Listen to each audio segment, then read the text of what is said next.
తెలుగు రాష్ట్రాలైన తెలంగాణ, ఆంధ్రప్రదేశ్లలో రాబోయే 2-3 రోజుల పాటు భారీ వర్షాల నుండి అతి భారీ వర్షాలు కురిసే అవకాశం ఉందని భారత వాతావరణ శాఖ హెచ్చరించింది.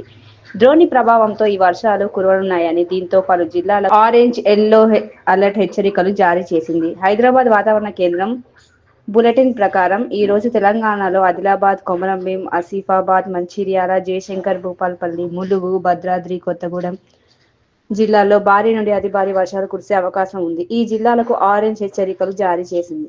నిర్మల్, నిజామాబాద్, జగిత్యాల, రాజన్న సిరిసిల్ల, కరీంనగర్, పెద్దపల్లి, ఖమ్మం, మహబూబాబాద్, వరంగల్, హన్మకొండ, జనగాం, సిద్దిపేట, వికారాబాద్, మహబూబ్ నగర్ జిల్లాలో భారీ వర్షాలు కురిసే అవకాశం ఉంది. ఈ జిల్లాలకు ఎల్లో అలర్ట్ హెచ్చరికలు జారీ అయ్యాయి. మిగిలిన జిల్లాల్లో ఉరుములు, మెరుపులతో కూడిన తేలికపాటి నుండి మోస్తారు వర్షాలు పడే అవకాశం ఉంది. హైదరాబాద్లో ఈ రోజు మోస్తారు నుండి భారీ వర్షాలు కురిసే అవకాశం ఉందని ఐఎండీ హెచ్చరించింది. ఇప్పటికే నగరంలో ఎడతెరిపి లేకుండా వర్షం కురుస్తోంది. నగరవాసులు అప్రమత్తంగా ఉండాలని సూచించింది.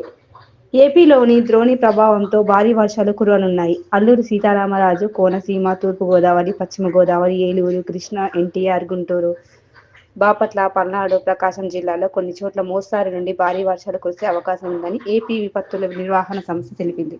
మిగతా జిల్లాల్లో తేలికపాటి నుండి మోస్తారు వర్షాలు కురిసే అవకాశం ఉంది.